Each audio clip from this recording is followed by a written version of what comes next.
আসসালামু আলাইকুম ভাইয়া। ওয়ালাইকুম সালাম। কেমন আছেন? ভালো আছি, আপনি ভালো আছেন? জি আছি আলহামদুলিল্লাহ। আপনি মনে করেন কালকে আপনার সাথে পরিচয় হওয়ার পরে আর মনের মধ্যে বাকুম বাকুম করে আপনি কোন সময় আর ডাকবেন অস্থিরতা ভুগছি, তো বলি ফেলেন। মাশাআল্লাহ ভাইয়া, পা থেকে মাথা পর্যন্ত পুরো তো আপনার এই দুবাইয়ের শেখদের মতো লাগতেছে। হাই জানি আরে দুবাইয়ের শেখের মতো লাগে, দুবাইয়ের শেখ লাগলো হইতো না। আপনার সাথে কথা বলার পরে আর মনের মধ্যে মানে বাকুম বাকুম খেলে। এই যে ফুলটা আপনার লাগি, ও থ্যাংক ইউ ভাইয়া। ফুল হচ্ছে ভালোবাসার প্রতীক, বুঝছেন নি? আপনারাই মনে করেন যে আচ্ছা যাই, বলি ফেলেন আপনার কি প্রবলেম। আমার তো বলতে চাচ্ছি, এই যে ইউনিভার্সিটিতে কালকেই আমার 5,000 পাউন্ড জমা দিতে হবে।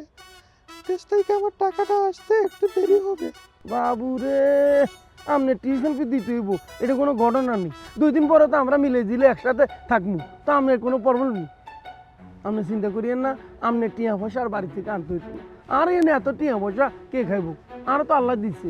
আপনি আর কাছে চাইছেন, এটা কোনো ঘটনা? টিউশন ফি আপনারা দিয়ে ফেলবো। আপনি এক কাম করি ফেলেন, আপনার অ্যাকাউন্ট ডিটেলস আরও দিয়ে দেন, এখনই টাচ করে আপনারে মনে করেন যে নগদের উপরে আপনারা ট্রান্সফার করে দিন। ঠিক আছে ভাইয়া, তাহলে কালকে আমাকে টাকা পয়সা দেওয়ার পরে আমরা ওই যে লাঞ্চ করবো না একসাথে। আপনি আরো লাঞ্চের কথা কইছেন কালকে দুপুরে।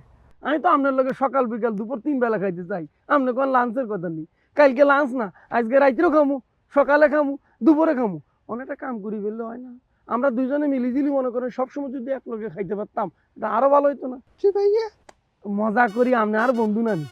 আপনি আর বন্ধু দিকে আপনার সাথে মজা করি। ঠিক আছে ভাইয়া, দেখা হবে ইনশাল্লাহ। আল্লাহ হাফেজ।